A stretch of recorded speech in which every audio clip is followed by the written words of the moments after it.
So welcome everybody. This is our first video about Congress. This is going into chapter 4. So this Congress presentation will be split up into two parts. This first part, I'm just going to demonstrate a couple nuts and bolts, kind of the constitutionality of the bicameral legislature that was set in Article 1 of the Constitution. And then I'm also going to go over kind of the congressional leadership that exists as well. So what we're looking at is kind of the center of the House, specifically the House chamber. And so this is where, the speaker would sit. Oftentimes when you have the State of the Union address, the president will stand here. You'll have the speaker here, and then vice president will sit, next there as well, because the vice president is technically the president of the Senate. Whereas the speaker is the leader of the House. And so when you look at the actual Capitol building, so, the actual dome in the middle, the House chamber over here, which is larger, and then the Senate chamber over here, which is smaller. And so when you talk about Capitol Hill, it is on an actual hill. And so the building itself, the House is over here, and then the Senate over here, and then the White House is on the other side of the mall. But with the Capitol building, you can see that having it connected, plays a key role, and then everything else, as far as offices in the middle, a lot of the offices of the actual congressmen are in the Longview or, like the Cannon building, which are around the Capitol itself. And when you talk about the State of the Union address will be held in this chamber. So here's an example. This is, obviously where all the congressmen for the House would sit. And then up here in the top, this is just, president will oftentimes like reference people that are in here, guests and press and things like that. But this is meant for having people be able to come in. If you go and visit, you can go in and you can actually see some of the House, like if there's like a voting or something like that, or the same thing in the Senate as well. So this is Congress. Like I mentioned, 4.1. So this is kind of the nuts and bolts of bicameralism. What it takes to actually like qualify to run for Congress, things like that, and then the leadership.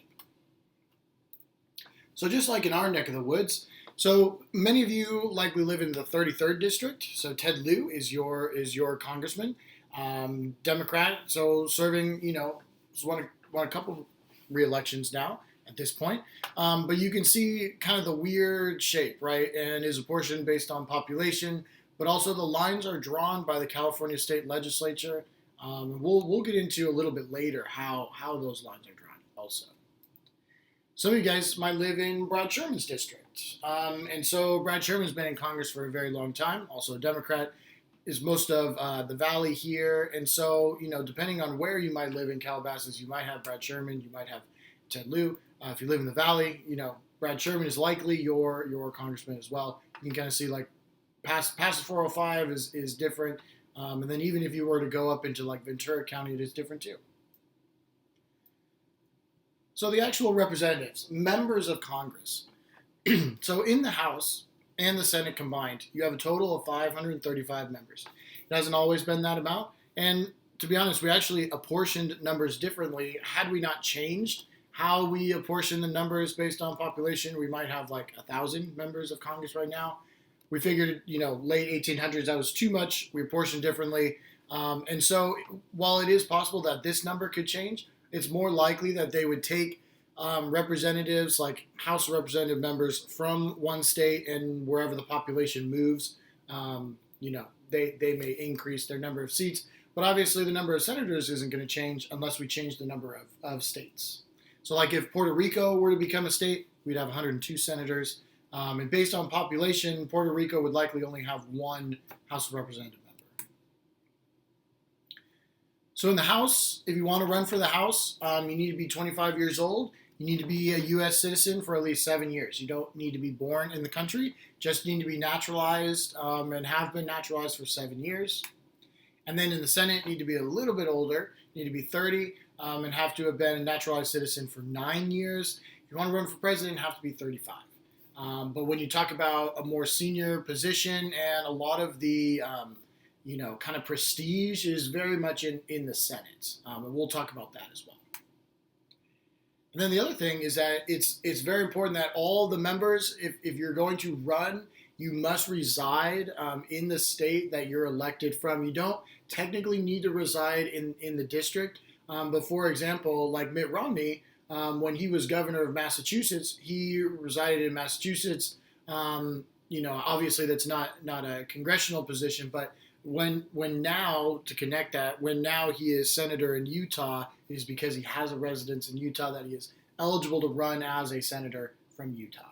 But this is very important. It has to be from that. And the difference here too is the House, they represent the constituents within their district, whereas the Senate would represent all constituents in their entire state.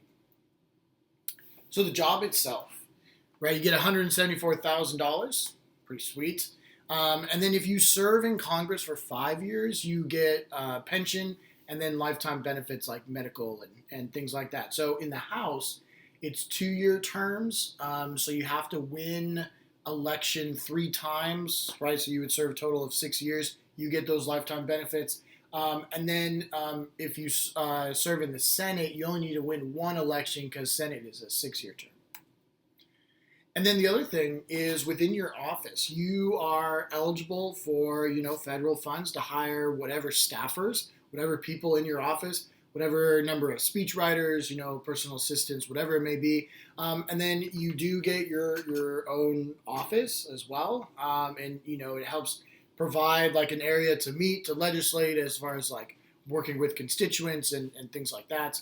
And the other thing about the offices is like for senators, for example, you'll have local like state offices, you'll have DC offices. Same thing with House of Representatives. You'll have local offices. You'll also have offices in D.C. If you're ever trying to get a hold of your congressman, do not call the D.C. office. Word of advice: always call the local office. If you need to get a hold of Brad Sherman or Ted Lieu, do not call D.C. Do not call the 202 number. You should call the local number. The other thing is congressmen also get all their travel paid for. So think about being a congressman on the West Coast. They got to go to D.C. and all that travel to and from D.C. is paid for by taxpayer dollars. And then as far as franking privileges, we mentioned this before, but as a congressman, you're able to send out like mailers. Now, it can't explicitly be like campaign mailers because that's a whole like different regulation thing. But as far as using taxpayer dollars to send out information that may be related to your district as a way to gain name value and name recognition, things like that, this can be a definite benefit for someone who's in office. So a couple things, just like, changing demographics of Congress. I mean, historically, Congress has been, very white and not a whole lot of diversity. You can see over time, even just since the 1960s, right? The change in numbers. So, I mean, even, simple like civil rights legislation, Civil Rights Act and Voting Rights Act, you can see the change. A lot less diversity in the Senate than in the House. Then you can see, even still, not a whole lot of diversity in the Senate, but still, growing diversity in the House. So we do see things changing, more representative of, I guess, the country as a whole. And then the other thing we see, like just over time, we do see a greater number, even since 2001, of right, so number of non-white U.S. House and Senate members by race and ethnicity. So, increasing diversity, not to the point where it is truly representative of the demographics of the United States. It is disproportionately white as far as Congress of Representatives, but it is changing. It is changing. Okay. So when you talk about bicameral, bi meaning 2, cameral meaning chamber, 2 chambers. So you have the option of a unicameral, 1 chamber, or bicameral, 2 chambers. We have 2 chambers. Part of that is modeled after Great Britain, where you have the House of Commons, which is our House, and then the House of Lords, which would be closer to our Senate. And so breaking these up, there are key differences. So in the Senate, 100 members, 6-year term. And the other thing that we look at is they are much more influential on foreign affairs. The Senate Foreign Affairs Committee, the intelligence committees, those, are definitely things that are very prestigious, very important. And then the other thing as far as like foreign affairs, the Senate is going to approve ambassadors. They're going to have to approve like Secretary of State. And so a lot of like the treaties that are passed, unless it's an executive agreement, they're going to have to approve those too. So definitely more influential on foreign affairs. Then the other thing in the Senate is you have what's called unlimited debate or filibuster. And this is, kind of like a courtesy thing, as in there's only 100 members and, each senator gets to kind of speak for as ever long as they want. And once you get, the cloture vote to end a filibuster, so the 60-person vote, then you're good to go. But in the House, there's 435 members that potentially want to speak. And so logistically, we have to limit the debate, right, in the House. Whereas in the Senate, it's very much unlimited. Then compared to the House, 435 members in the House, you serve a 2-year term. And so what this looks like every 2 years, right, because elections are held every 2 years, the House is up for election every 2 years. The Senate is up for election so it's like a third of the Senate every 2 years. So it's 435 House members and then 33 senators. And then 2 years later, it'll be another different 33 senators, but the entire House again. And then it'll go a different third of senators and then the whole House again. And so this is to create stability in the transition within the House and Senate. Very much a Madisonian initiative. And then as far as, comparing to the Senate is definitely influential on like approving treaties and Senate foreign affairs.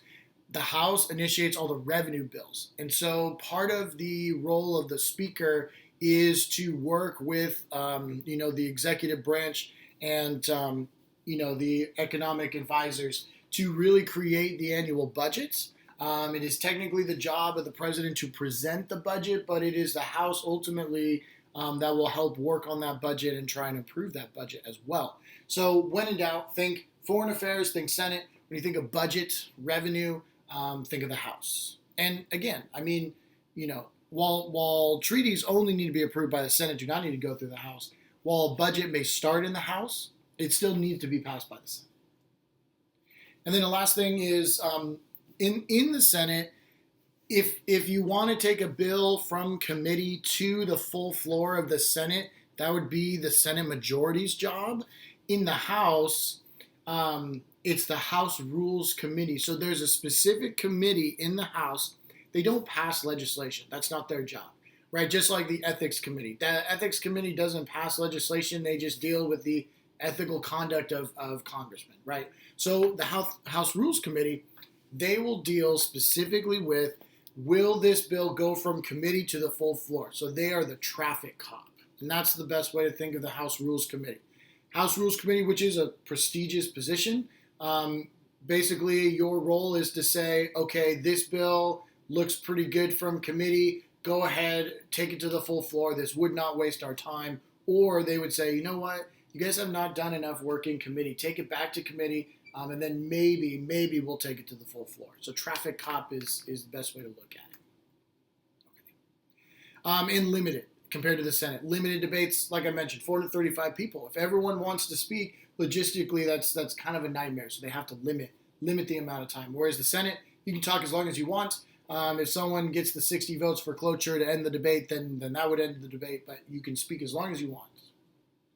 Okay. So a little bit about leadership. Specifically in the House, Speaker of the House is the de facto party leader. And so the majority party, because we have this two-party system, the Democrats control the House. And so the leader of the Democrats, House Democrats, is Nancy Pelosi, because she is the Speaker of the House. Now, as far as like rules and procedures, everything runs through her, like logistically. And so this deals with like when bills reach the floor, similar to Mitch McConnell's role in the Senate.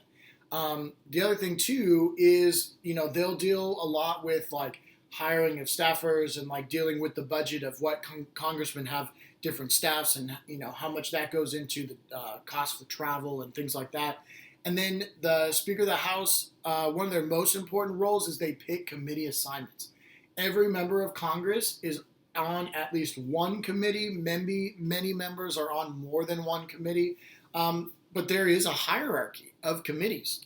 So to get on like the Ways and Means Committee, which deals with taxes and finance, that's a pretty high position to be put on the House Rules Committee. That's a big position too. And so, in a lot of ways, like the dynamics of the party within the government here, which we've mentioned in the past, is the Democrats are in control and the Democrats are a team. And if you don't play with the leader of the team, Nancy Pelosi, which is something we're kind of seeing where there's this far left coalition and the more moderate coalition, politics are definitely in play with who is on which committee. And so the Speaker of the House is a very, very powerful role, not to mention the fact that, as far as line of succession, if the president passes and the vice president passes, Speaker of the House becomes the president. Also, if there is no president selected by January 20th from the normal constitutional means, Speaker of the House becomes the acting president until a president can be selected. So, big position. Definitely a big position here. And then the House Majority Leader would have less power than the Senate Majority Leader. But most important thing about the House Majority Leader is they're kind of like, they're the second in command to the Speaker of the House, right? So, Steny Hoyer here is the majority speaker now. So they're going to help schedule the legislation when things are going to be debated and kind of things like that. So like logistically, setting up the schedule. So when you talk about discussing like coronavirus aid and the bipartisan support like military spending plan that's going into place, setting up the different sessions in Congress, that would be Steny Hoyer's job.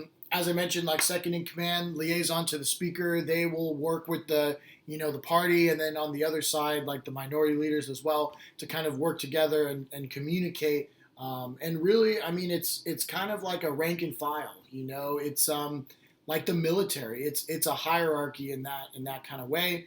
And then also as a major party leader, in this case for the Democrats, it's very much dealing with goals of future party members and where to put people in committees and just kind of like the game plan of the party in the House. And then on the other side, and this can change, and you have the minority leader who really is the highest position of the opposite party. So because the Democrats are the majority, the highest Republican position in the House is the minority leader. So this is Kevin McCarthy from California.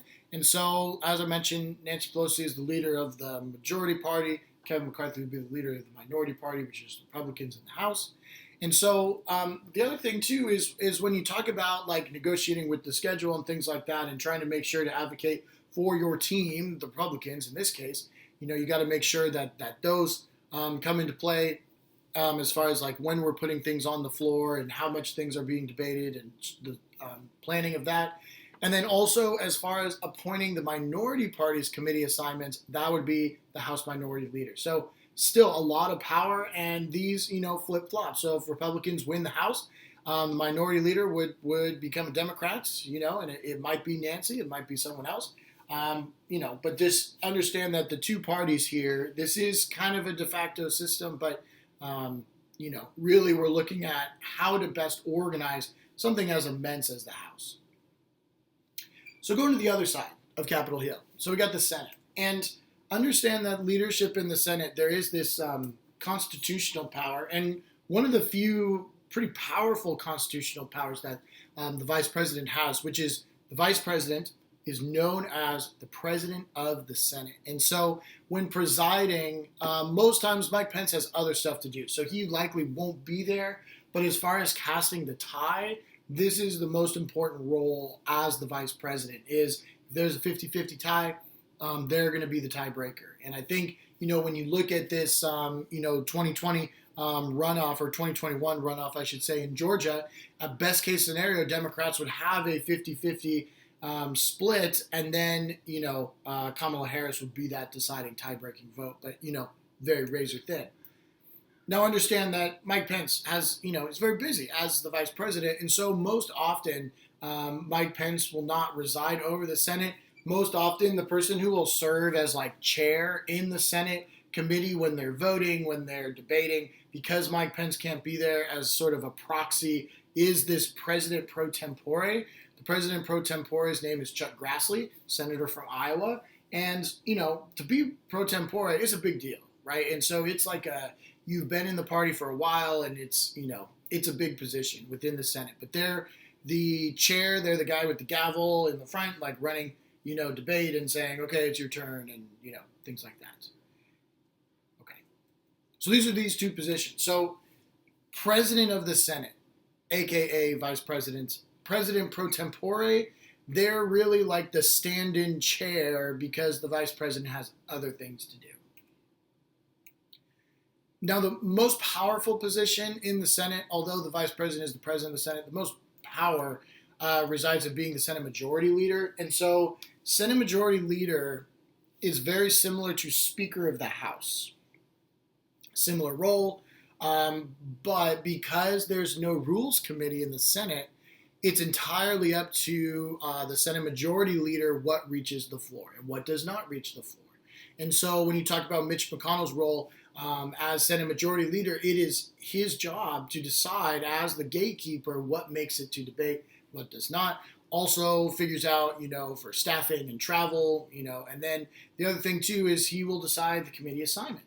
And on the other side, you have the Senate Minority Leader, and this would be similar to Kevin McCarthy's position in the House. And so, Chuck Schumer here as the Senate Minority Leader is because the Democrats have a minority in the Senate. And let's say the Democrats were to gain a majority in the Senate, Chuck Schumer would probably be the Senate Majority Leader, although I could be wrong. So the other thing here is just as far as deciding which bills the Democrats may want to bring to the floor and things like that, while it is ultimately Mitch McConnell's decision as Senate Majority Leader, Chuck Schumer really is the organizer and, really the main strategist for bills going through in the Senate. And Kevin McCarthy and Mitch McConnell work very closely together, just like Chuck Schumer and Nancy Pelosi work very closely together. And so really understand that the parties themselves are very much teams, and they have very specific game plans for how they want to conduct their business in each congressional session, within the session themselves, and then also the 2-year, congressional term too. Okay, and then in the Senate, the Minority Leader, just like in the House as well, they will pick the committee assignments for their party.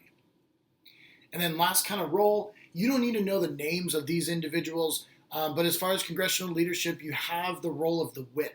And so the whips are in both House and the Senate, and these, are kind of like your sergeants in the military. And so they're going to go around and they're going to make sure that they talk to the Democrats are going to talk to the other Democrats and make sure, okay, you're voting on this bill, right? We're supporting our party and things like that. Whereas on the other side, the Republicans say, okay, great, we're making sure you're a Republican, you're voting Republican also. So the term whip, whip it into shape, just as far as using cracking a whip. And so making sure that the party members follow what the team does. And so, John McCain was always, famous for kind of bucking the party. And so, hey, I'm going to do what I think is right for myself, or right, in my opinion, or right for the state of Arizona, or what I think is best for America, rather than just what the party wants.